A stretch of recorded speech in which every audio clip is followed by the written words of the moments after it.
Hey, how's it going? Um,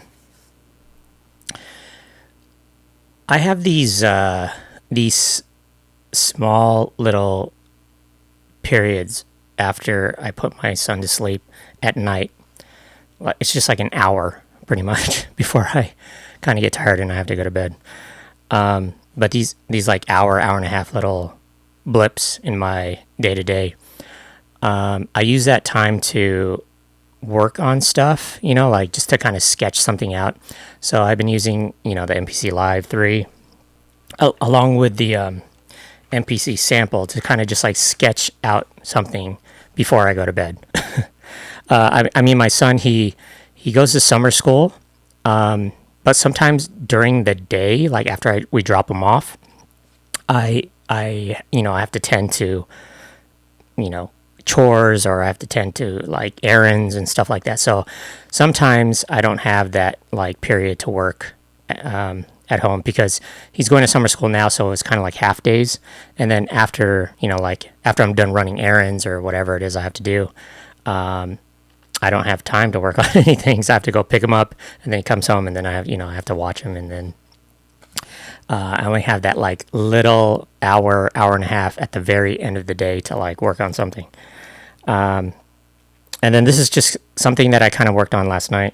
I try to start it on the MPC sample, but then I just don't really like the warping feature on the MPC sample. It's kind of, I mean, I can probably learn it the way it's supposed to, but who has the time? Like I said, I only have an hour. I still do use the warping feature, but not as not I just don't like the results as opposed to using something like the MPC live, or the X or the one or something like that, where I can just input the numerical value of like a sample, and then it'll warp it pretty fast. So it kind of cuts the guessing, is what I'm saying. But yeah, this is just something that some drums that I worked on last night that I kind of like. It's nothing like too crazy. And then I try to sample some stuff. What's cool about the MPC, sorry, let me grab this card. What's cool about the MPC Live 3, this one in particular, I don't know if the other Live 3 has it. Probably does, but maybe the 2 and the 1 and all these other ones don't have it. Maybe the new one has it, the new 1 Plus, the blue one, and maybe that new Keys has it, but you can sample directly from your phone using a USB-C cable, and then there's like a USB-C, what's it called on the back, and that's what I've been doing as far as just quick sampling. You can do it on the MPC sample as well. It has like a USB-C port on the back, which supports, charging and like audio out and stuff like that. But I've been sampling from the MPC, I mean the phone, as long as your phone or your tablet has audio out via USB-C. But let me play the drums actually.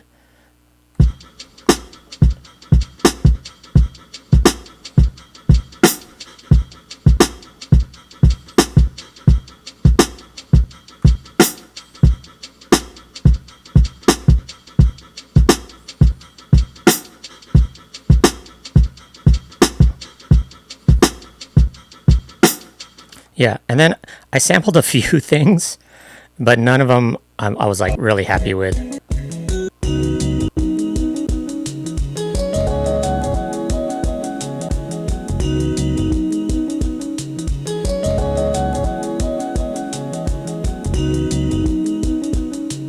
Like I might revisit some of these samples on maybe like a house track or something like that. But as far as something a little bit more slowed down, I just can't let it get it to work really the way I want it to.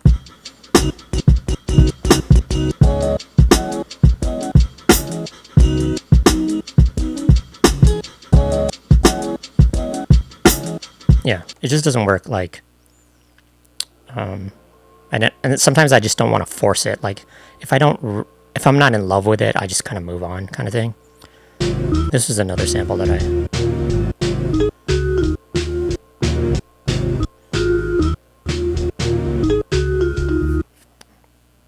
so something like this.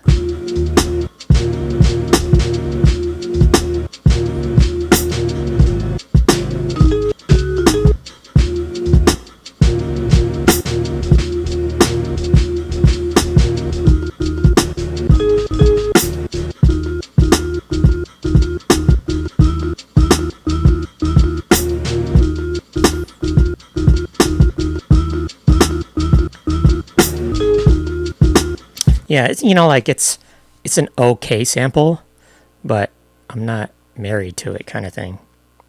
So let's just try to find a sample off of YouTube. I probably can't play out the whole thing, but let's just try to find something. And while I'm doing that, let's have a discussion. No, I'm just saying, like, what kind of, here, let me just say this while I'm just pulling up stuff.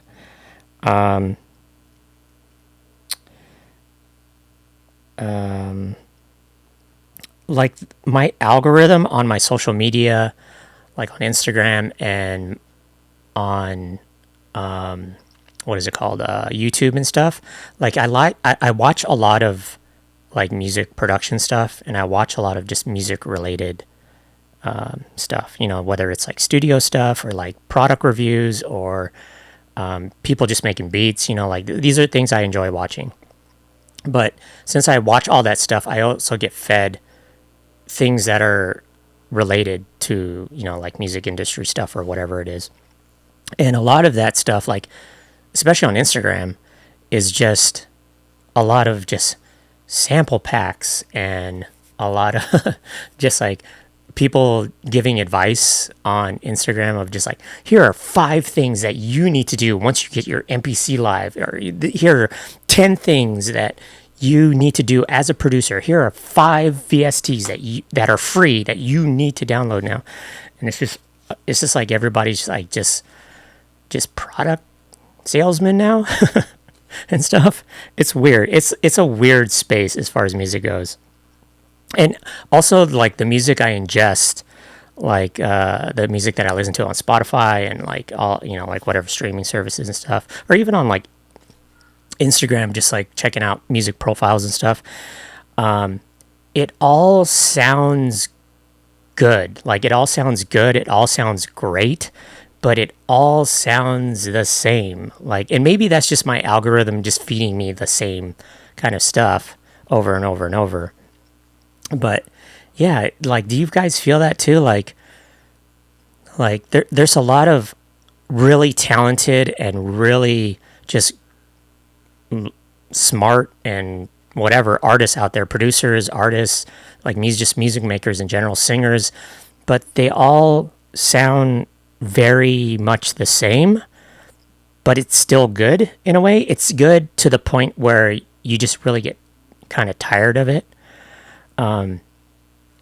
And I don't know how to, like, I'm not like really shitting on people's music at all, because I know it sounds good, and I know like the songwriting and the song structure sounds good, and it's very pleasing to my ears and everything like that. But like, it just all sounds like a mash of the same people, I don't know what it is, really. Hold on, I've been trying to kind of sample like French library music, like from French like television shows from like the 70s and the 80s and stuff, some cool stuff. So that's kind of what I'm listening to. So a lot of like modern day disco and stuff like that, kind of samples from a lot of French like library songs, or just French funk and French disco and stuff. So that's kind of like where my head's at right now, as far as like sampling. But yeah, anyway, yeah, that's kind of just how I feel about like artists that I'm, I guess, fed or whatever. And then yeah, also like everybody has like sample packs. Like, this person has this producer has a sample pack. It all sounds great, and I understand that you have to, like, as a young producer, I guess, beat maker, you have to kind of go through down different avenues as far as like making income. You can't solely rely on like streaming. Like I have producer friends who they get like millions of plays on like streaming platforms like Spotify and Apple Music and everything. Like I have a handful of friends who get like so many plays, but they haven't amassed like a following on like social media or whatever it is. I'm not saying you have to do it that way, but like people don't know who they are, but they've probably listened to their music. And I think partly that is because of, like Spotify playlists. They're just being played at like coffee shops, or they're just being played at, restaurants, or, doctors' offices, or, wherever, even at your own company, they're just being played. And then that's kind of how they, like kind of get a lot of plays, but then people don't really know who they are as an artist. You know what I'm saying? That's why, like, I feel like Spotify or streaming platforms are just, like you can get millions of plays, but people really aren't going to know who you are as an artist. They just kind of like, they're like snacks, like it's just like a bag of chips. You just like snack on like these little bits of who these artists are, and then you don't really like ingest who they really are as an artist. I don't know. It's weird. These are just thoughts. You know what I'm saying? You can skip, if you want, you can skip through this whole part and we just can get to the beat making. But these are just like things that I've been just thinking about, especially as I'm an older producer, like I'm not really producing music now to kind of be a part of the industry in a way. It's weird. I don't know how to really explain it. It's more of just like a personal thing now. Like I said, since I take care of like my family, like the majority of the time now, like having these small little things is more of a personal like kind of thing for me, like being able to just try new equipment out and make stuff. And it's not really about like the plays or putting out albums or, stuff like that, or, licensing. It's not really about that anymore. It's more about like, oh, can I make something today that I enjoy making, and is it enough that I enjoy it that I can share it with you guys? Like I don't know. It's like this weird kind of thing once you get older.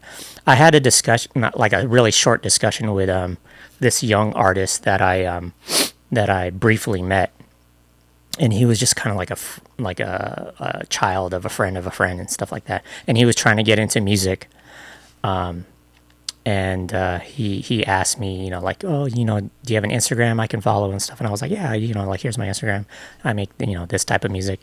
And he looked at my Instagram, and he was more focused on the numbers than the type of music that I make. And like he looked at the Instagram and he was like, oh, you have this many followers, you got this placement, you have you work J. Cole placement.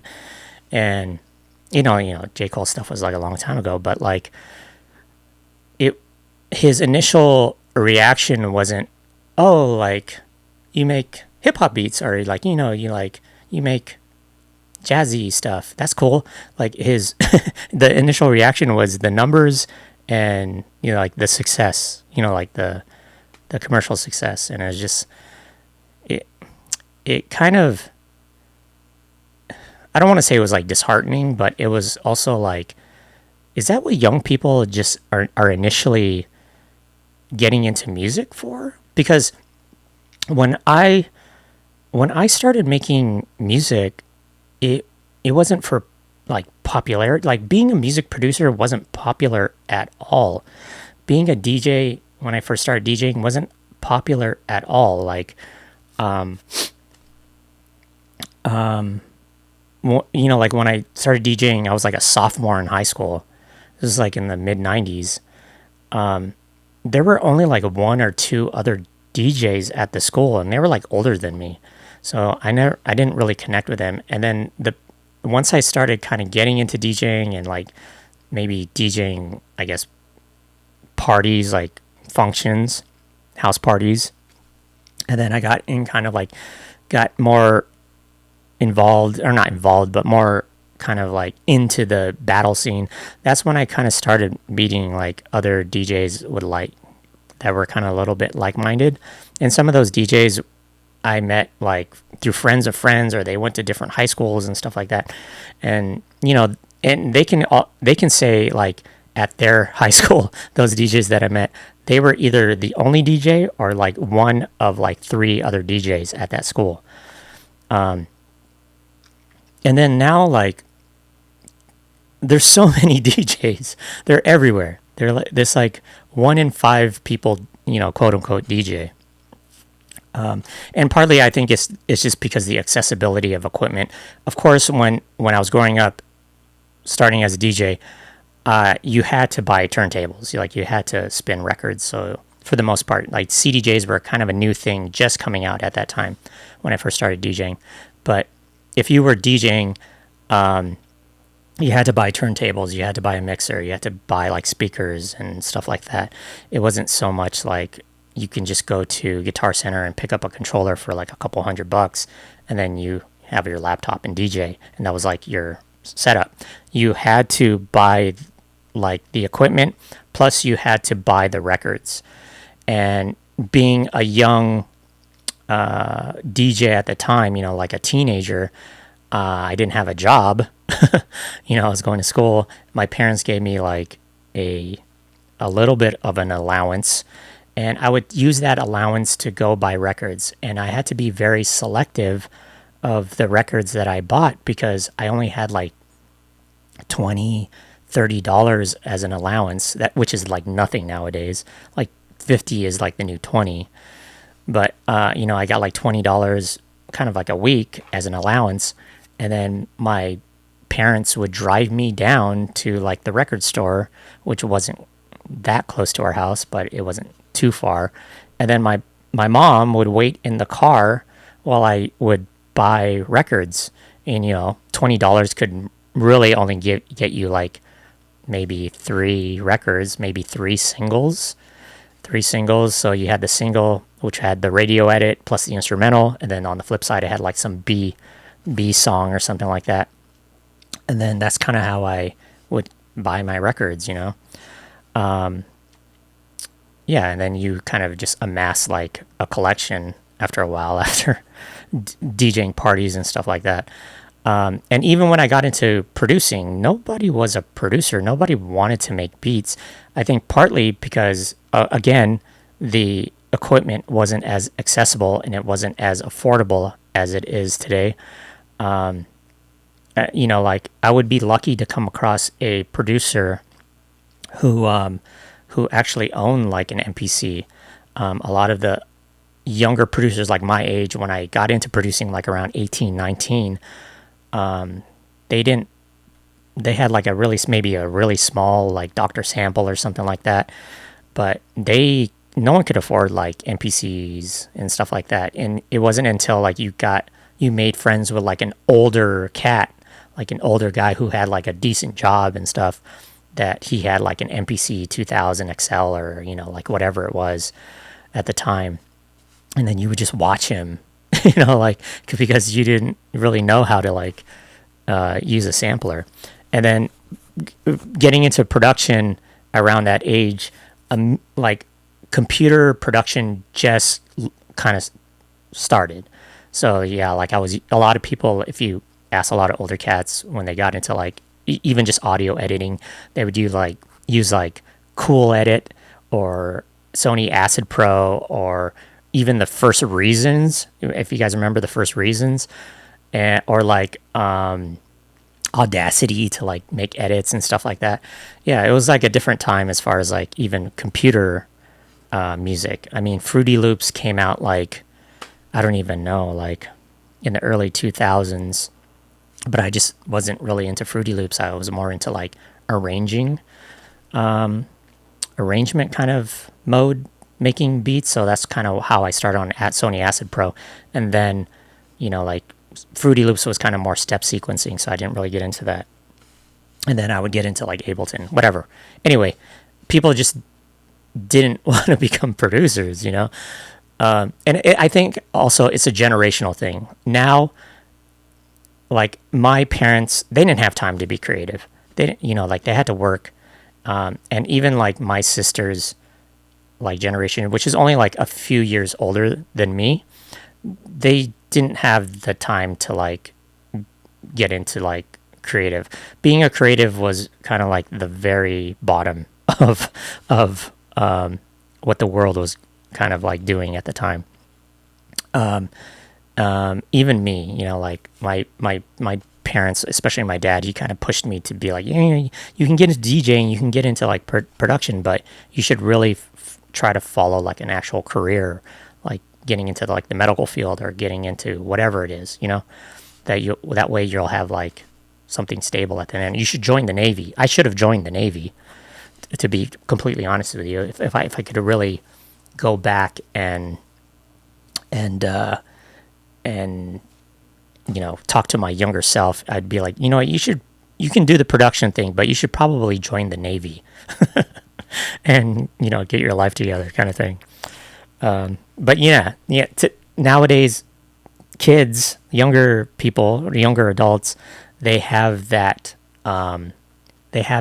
option to be creative, like to really get into music or, just graphic arts or whatever it is, being like an actor and stuff like that. And it's not so crazy hard, in a way. Not that I'm saying the success isn't hard, but like just getting the ball rolling and getting into like music production, you can get into it, like, and you can live with your parents and like, make beats and then just go work at like Amazon or, like stuff like that. You have those options. Whereas like our generation and the generation before me, we kind of had to like work, like actually do work, work a job. That's what I'm saying. Like you can be creative, make beats or be a DJ or something like that, but have just a regular job as well. You can balance the two, it's not that difficult. I know even when I was young, I just didn't want to like work in a way, but like as I got older, you have to kind of balance that stuff out. Wow, that was a lot of talking. I'm sorry. I have some more talking too, as far as like, maybe we could save that for another day. I wanted to talk about like AI in the creative space, but we'll save that for another day. That's kind of more of a heavier topic. But let's go ahead and let's make a beat.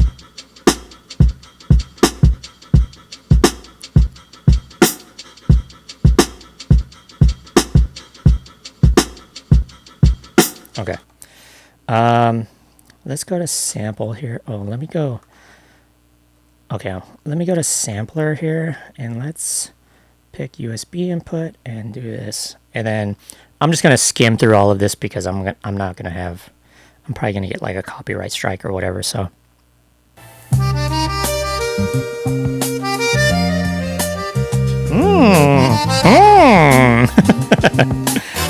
Let's go back to the beginning of that.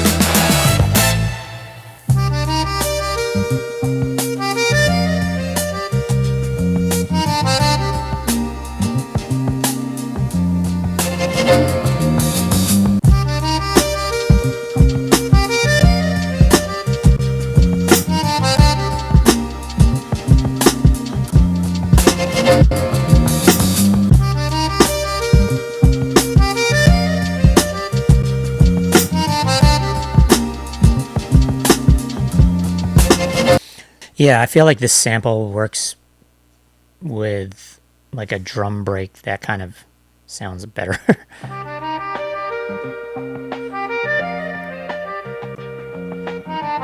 Mainly, I want to clean up where the snares land because I want the snares to kind of stack on top of the sample snares,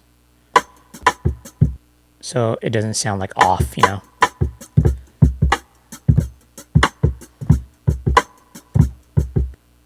Let's just clean up some of this here. here as well. Just, and what's good about even just chopping these sample, like the drum sample like this, is when you play it out, it kind of has like a staggered kind of swing to it.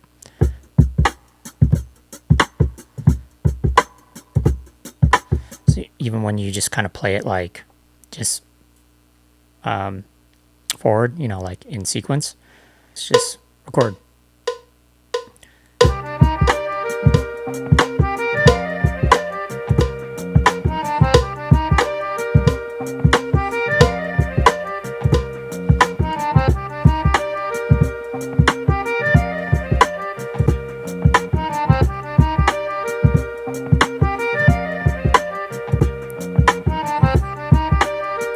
Okay, now let me just clean up the drums again. Okay, and then let's go back to the sample. I know we're just playing it out, but I want to see how it sounds like. We pitch it down.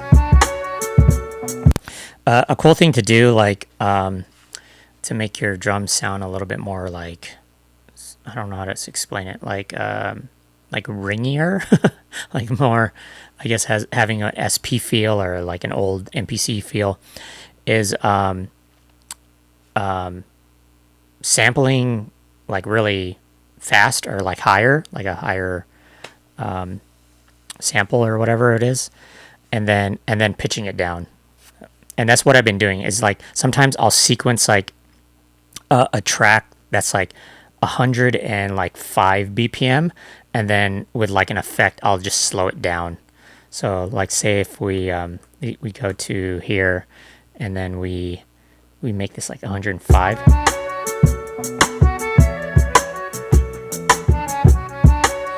Of course, you're gonna have to resample like the drums a little bit, so it sounds a little bit better. But hold.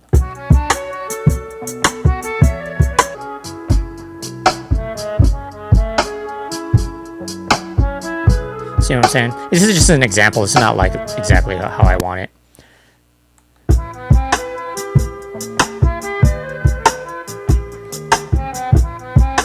It has like a whole different feel to it. So I'll kind of keep this on. I just have to like redo the drums just so it's a little bit. So it just has like a, here, let's mute this. So we'll go.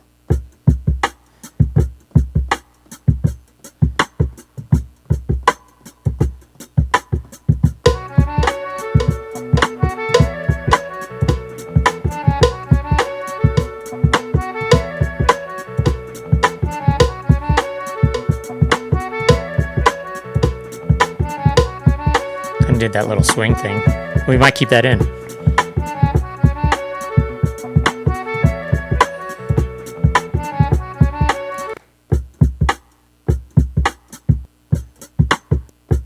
I don't know how to recreate that, but we'll keep that in.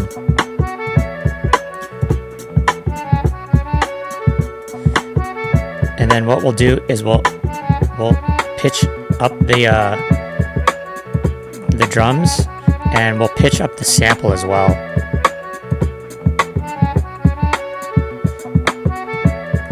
Instead of pitching it down. And then when we come in here to do like the half speed or it has like this weird feel to it. And then we can go in and just kind of edit. Maybe pitching it down is a little bit better.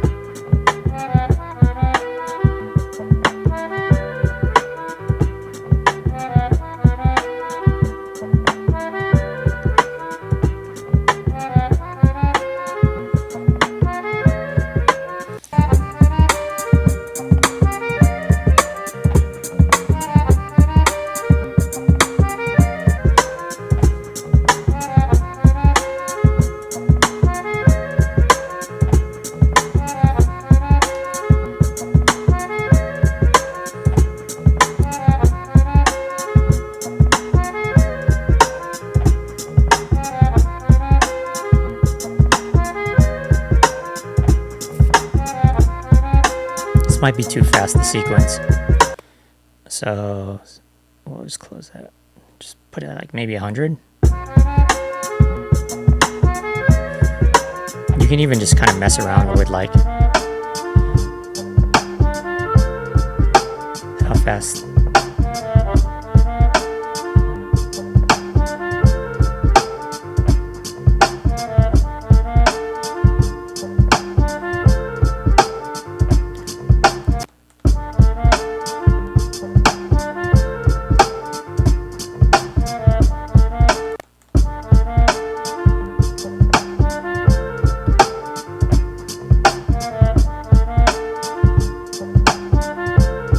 Let's do 112.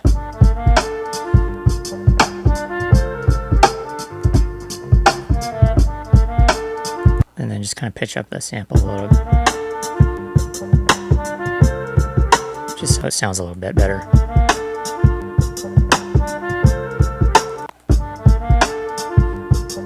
Just mess around with it. You're not really, it's just all experimental stuff, you know? Yeah, but then I have to make a bass line for this, so it's gonna freaking take forever.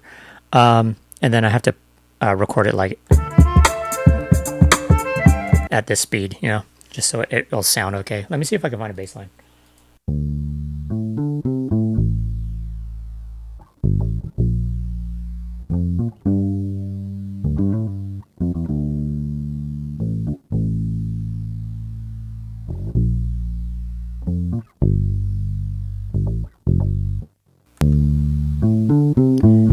And then we can go in here and just add like a low pass filter to this, just so we're not like dealing with all that like kind of air and like the artifacts and stuff like that.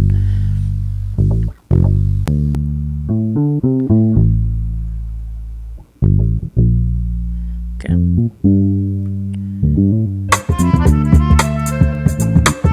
And then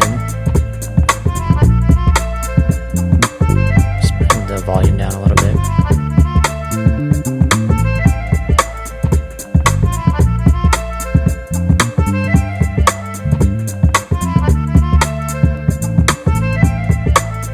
Okay, now we can go in and see how this sounds as far as like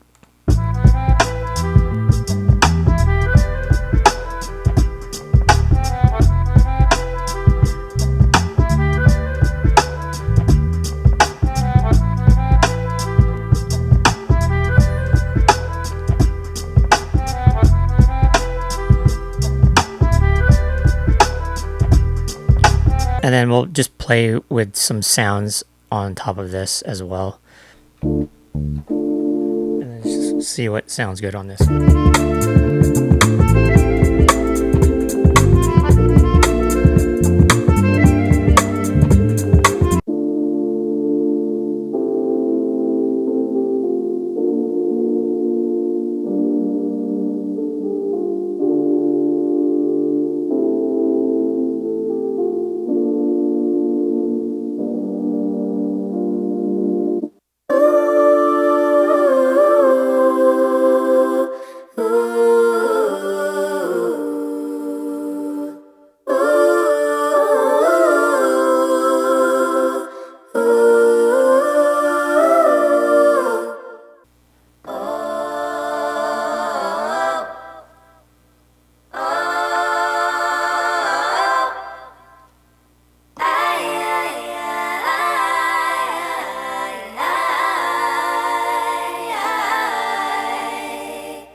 So I had audios, like those vocal stacks.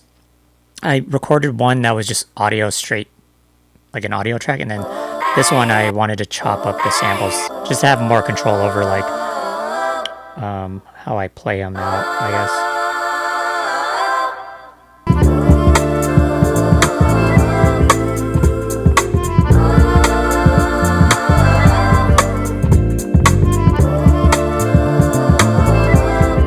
Okay, let's just see how this sounds like slowed down, because we're like I said, we're recording this like kind of like a little bit faster. I don't know how much faster, but like a third of the speed or fourth of the speed faster.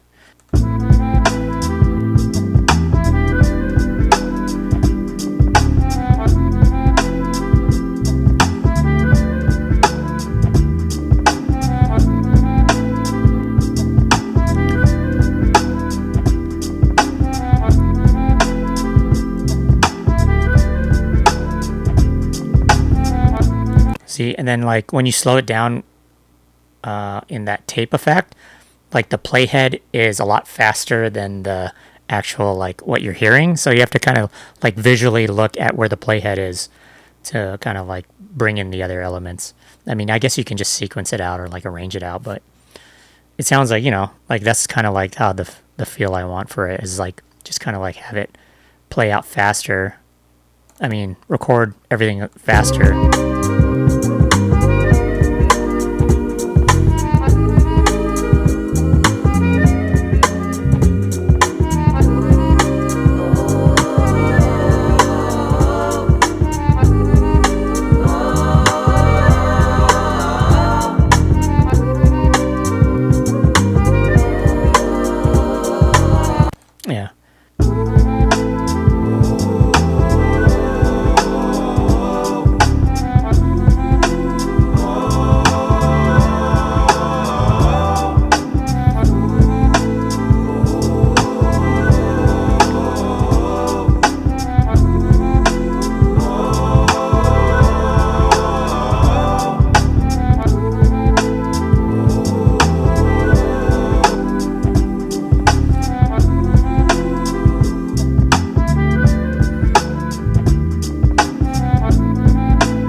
Yeah. Kind of messes up the playhead a little bit when you like add in the elements. But yeah. So we just put this at regular.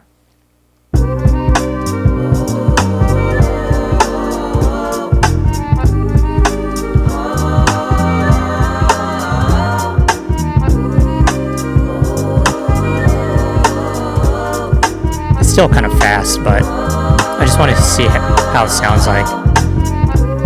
It's a little bit too fast for my liking. But it's still, you know, it's still like a thing. It still kind of sounds cool.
Yeah, that's kind of like a thing that I just been doing like the past few like beats that I'm making. It's just kind of like recording everything like a lot faster and then just like pitching it down to like a acceptable amount instead of just working like I'm very like comfortable between like what is it, like 80 and like 95 BPM. That's kind of like my sweet spot. I think there's a lot of producers, like hip hop producers anyway, sweet spots.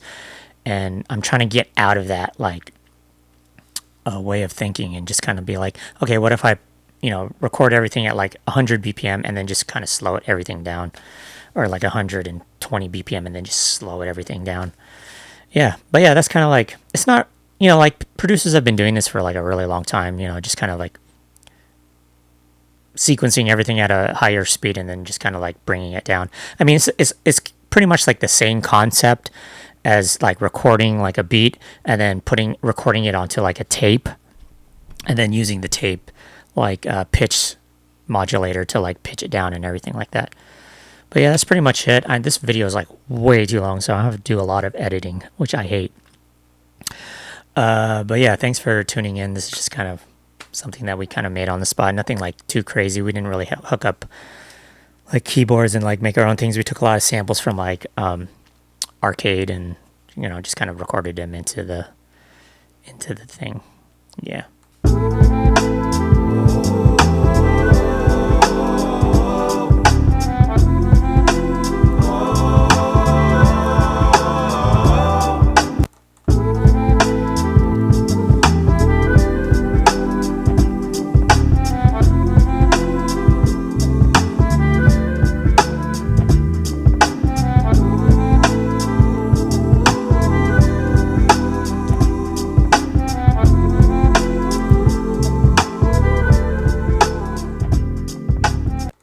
Yeah. All right, guys. Peace.